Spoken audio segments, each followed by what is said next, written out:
Financial webinar on mutual fund, ETF funds, index fund on November 16th and 17th. Please register. Hi hello namaste welcome back to iDream media. ఈ రోజు మనతో ఉన్నారు immigration consultant అలాగే EB5 visa expert. మీకు EB5 visa కావాలా, ఇమీడియట్గా మీరు action తీసుకొని వెంటనే రీచ్ అవ్వాల్సిన పర్సన్ ఎవరో కాదు, ద గ్రేటెస్ట్ అడ్వకేట్ ఆదిత్య మల్లెల గారు. ముఖ్యంగా ఇమిగ్రేషన్ సంబంధించిన విషయాలన్నీ కూడా ఈ రోజు ఎపిసోడ్ తెలుసుకుందాం. నమస్కారం సార్. నమస్తే అండి. ఆటోమేటిక్ గ్రీన్ కార్డ్స్ అని ట్రంప్ గారు ఒక స్టేట్మెంట్ రిలీజ్ చేశారు. దాని గురించి కూడా కన్క్లూజన్ కావాలి. సో ఏంటంటే ఇప్పుడు హాట్ గోయింగ్ టాపిక్ ఏదైతే ఉందో అదండి డెఫినెట్గా యుఎస్ ఎలక్షన్స్ అండి. ఎందుకంటే యుఎస్ ఎలక్షన్స్ వల్ల మొత్తం ప్రపంచం అంతా ప్రభావం ఉంటుంది.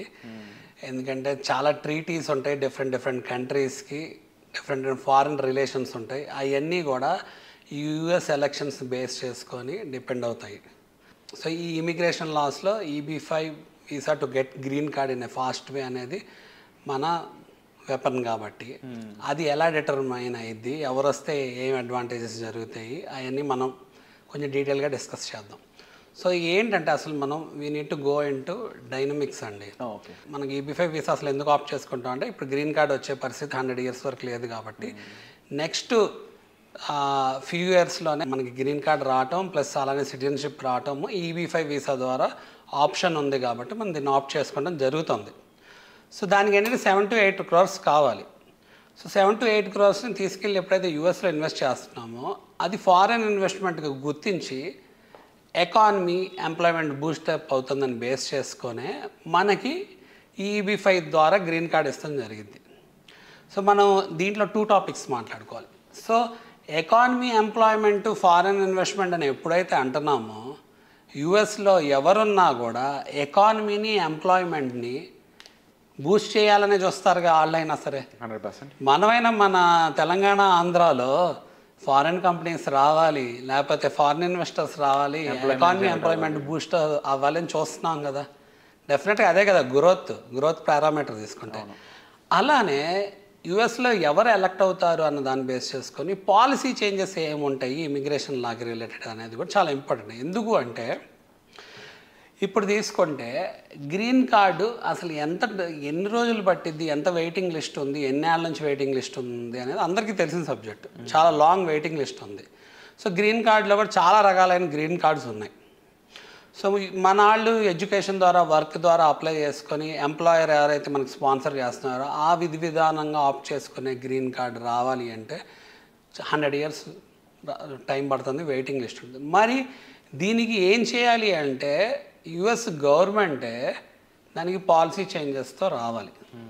ప్రాక్టికల్గా ఎవరిని ఎలక్ట్ చేసుకుంటే ఆ పాలసీ చేంజెస్తో వస్తారు అనేది కూడా it's like a determining factor. అంతే కదా.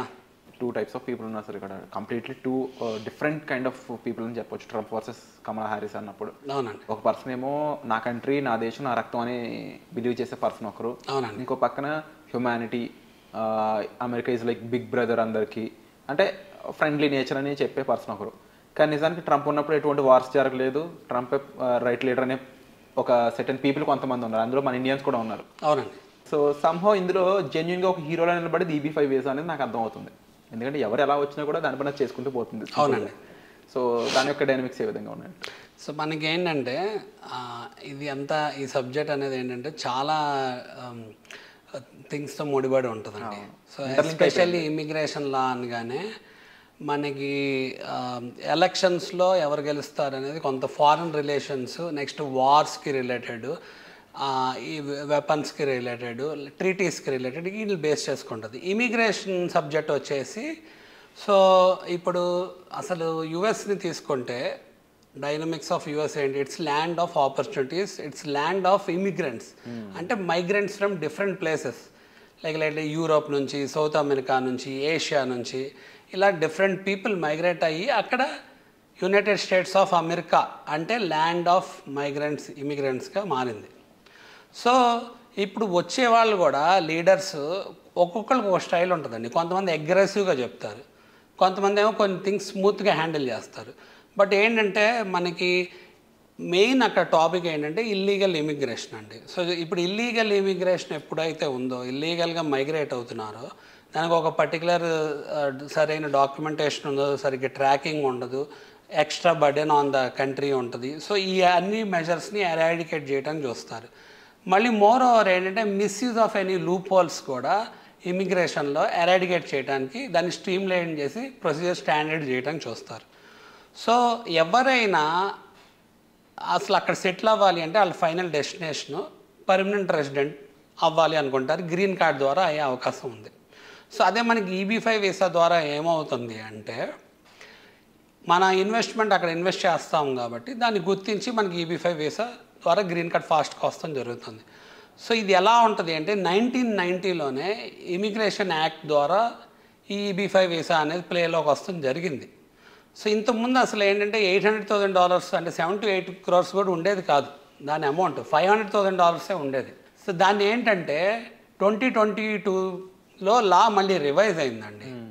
సో రిఫార్మ్స్ అండ్ ఇంటిగ్రిటీ యాక్ట్గా మారింది, సేమ్ ఇమిగ్రేషన్ యాక్ట్లోనే.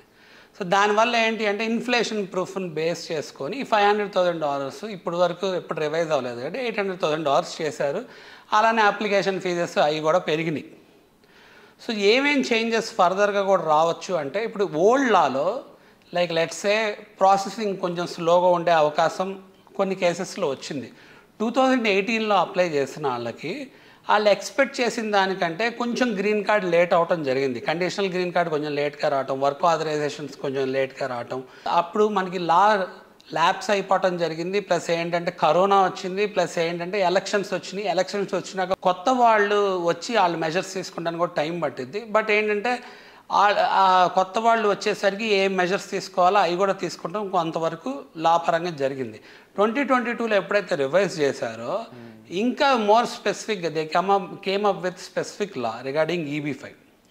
సో ఇప్పుడు ఏంటి అంటే ఇంకా ఫాస్ట్ ప్రాసెసింగ్ టైమ్స్, అలానే కొంచెం డీటెయిల్ స్టాండర్డ్ స్క్రూటినీ అనేది ఉంది. అంటే క్లాసిఫికేషన్ అనేది జనరల్ కోటాకి ప్రిఫర్డ్ కోటాకి వేరియేషన్ బేస్ చేసుకొని ఫాస్ట్గా వచ్చేటట్టు చేశారు. అయితే ఈ లా ఏంటంటే 22 నుంచి మనకి 27 వరకు ఉంది. సో 27 వరకు ఇప్పుడు ఎవరైతే ఇన్వెస్ట్ చేస్తున్నారో irrespective of who comes in to the power usually this law is governed అనమాట. ఆల్రెడీ ఇంకా ఫిక్స్డ్ డెఫినెట్గా గవర్న్ అయ్యి 27 వరకు. అవును. అలానే ఏంటంటే ఫారెన్ ఇన్వెస్ట్మెంట్స్ని ఎవరు డిస్టర్బ్ చేయాలని అనుకోరు ఏ పార్టీ వచ్చినా. మోర్ ఓవర్ ఏంటంటే ఒకళ్ళు 27 తర్వాత లా రివైజ్ అయితే మినిమం ఇన్వెస్ట్మెంట్ ఇప్పుడు $800,000 అంటే 7 to 8 crores అన్నా కదా, అది 1 million అయ్యే అవకాశం ఉండొచ్చు. అంటే వీళ్ళని త్వరగా మీరు బుక్ చేసుకోండి సీట్స్ అన్నట్టు ఉంది డెఫినెట్గా. సో ఏంటంటే 1 million అయిందంటే ఇప్పుడు 7 to 8 crores పెట్టలేని వాళ్ళకి మేము ఇంకా 10 crores ఎక్కడ పెడతాం అన్న ఫీలింగ్ వాళ్ళకి రావచ్చు. సో అలానే లా ఇంకా బాగా రివైజ్ అయ్యి దాన్ని ఇంకా బెటర్గా చేసే అవకాశం కూడా ఉండొచ్చు.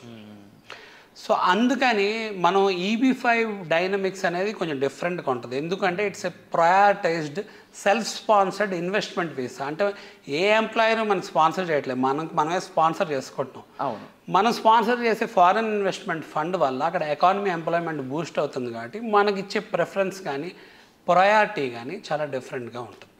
Very wonderful sir. అండ్ ముఖ్యంగా నాకు ఒకటే భయం పట్టుకుంది ఇప్పుడు ఏంటి అంటే ఎవరైనా ఇమీడియట్గా వెళ్ళాలనుకుంటే మాత్రం ఇమీడియట్గా ఫండ్స్ అలొకేట్ చేసుకొని వీళ్ళని త్వరగా 2027 లోపే అడ్వాంటేజ్ అనేది తీసుకోండి. లేకపోతే ఆ తర్వాత $1 పెరిగినా ఏదైనా జరగచ్చు.